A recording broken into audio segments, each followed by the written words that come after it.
Hi, warriors. I'm so excited to welcome you to this beautiful space that I have literally been dreaming of since the day I became a nurse 3 years ago. Nurturing Warrior is such a special concept to me because it's the space that I feel like I deeply needed as a new nurse trying to figure out what being a nurse even meant. Learning the ropes of critical care nonetheless. Searching for balance, compassion, and gratitude in both the lightness and the dark.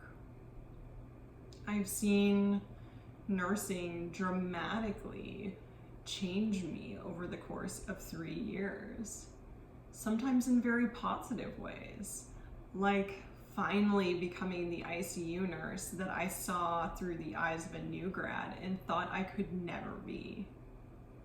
Finding my voice and my strength to advocate for my patients.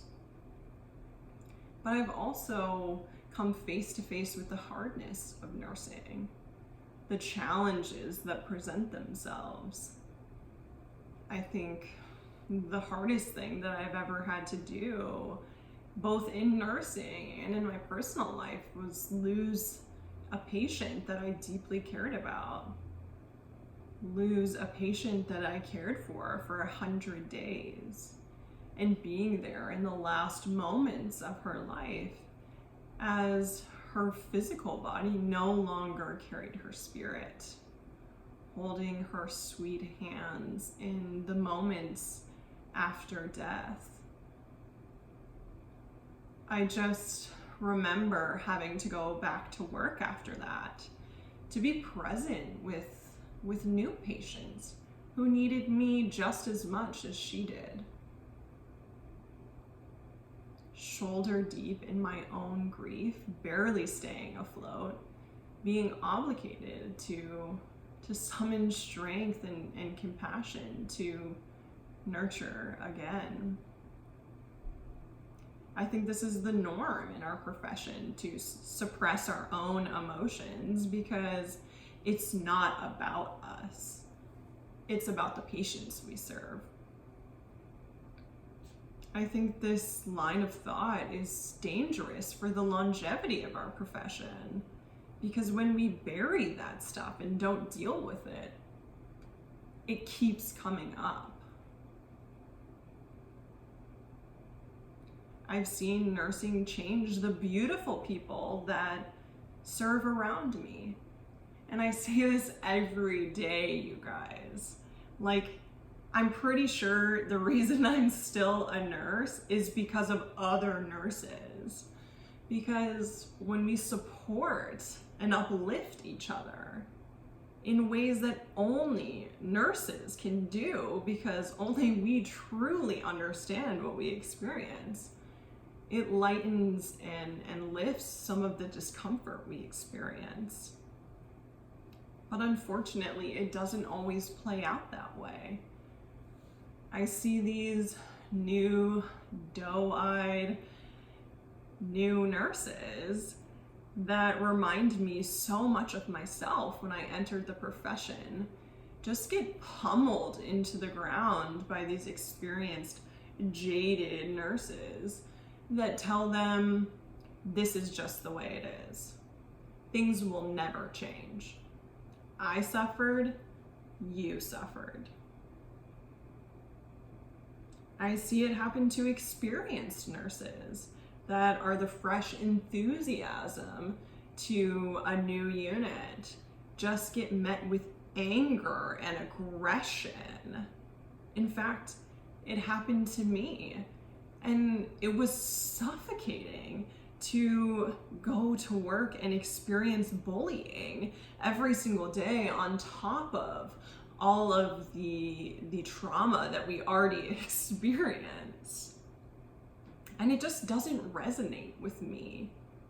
There has to be a better way of handling these intense emotions that we experience. I'd like to think that nobody comes to nursing to be jaded or burnt out or afraid. In fact, I know it to be the exact opposite. Nursing is chosen time and time again as a place that we are deeply called to serve others. In spite of all the trauma that we see, we're still the most trusted profession because underneath all the layers of hardness, we are called from a place of love to heal others. That's where the name Nurturing Warrior comes from, because we must summon warrior-like strength to face the battles we see, and yet remain in this softness and compassion and love that we are known for. I wish I had magic to sprinkle over our profession, to ease the suffering that we've all experienced, to fix staffing ratios, to stop lateral violence, to give each and every one of you the expressed gratitude and appreciation that you deserve for the hard work you do. But I don't have magic. I'm just a girl who loves and wants the power of love to heal. What I do have is this space for me, for you, to heal ourselves. There is no external force, no amazing patient interaction, nothing administrators or our management can do to light our internal flame. That work comes from within.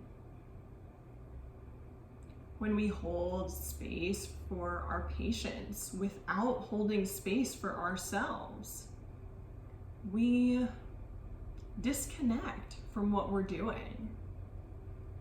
When we tell our patients that they have the power to heal themselves outside of the four walls of the hospital, without doing the internal work to heal ourselves, we disconnect from what we're doing. This path of holding space, for me personally, has been yoga and meditation. It's moving my body in any way that feels good to quiet the mind. To quiet the mind. It's moving beyond the physical practice of yoga, moving beyond our physical bodies and connecting to our spirit, our breath that guides us in stillness from this place of love. It made sense to me, perfect sense actually, as I started my path to yoga teacher training, that the community that I would serve is nurses. Because who is nurturing the nurturers? Why, of course, the nurturers themselves. So I'm so excited to offer this space for you to seek insight into some of the tools that I've used along my journey, but mostly just to give you a tribe of other nurses who are recommitting to why they became nurses. This space is really special to me because I hope it serves as a space to transcend some of that anger and fear and suffering that we've experienced, to surrender, to reframe, rewrite our stories, to uplift, restore, and heal each other. It is my honor to be on this journey with you. And from the deepest place of love and light within myself, I honor the deepest place of love and light within you. Welcome to Nurturing Warrior. Namaste.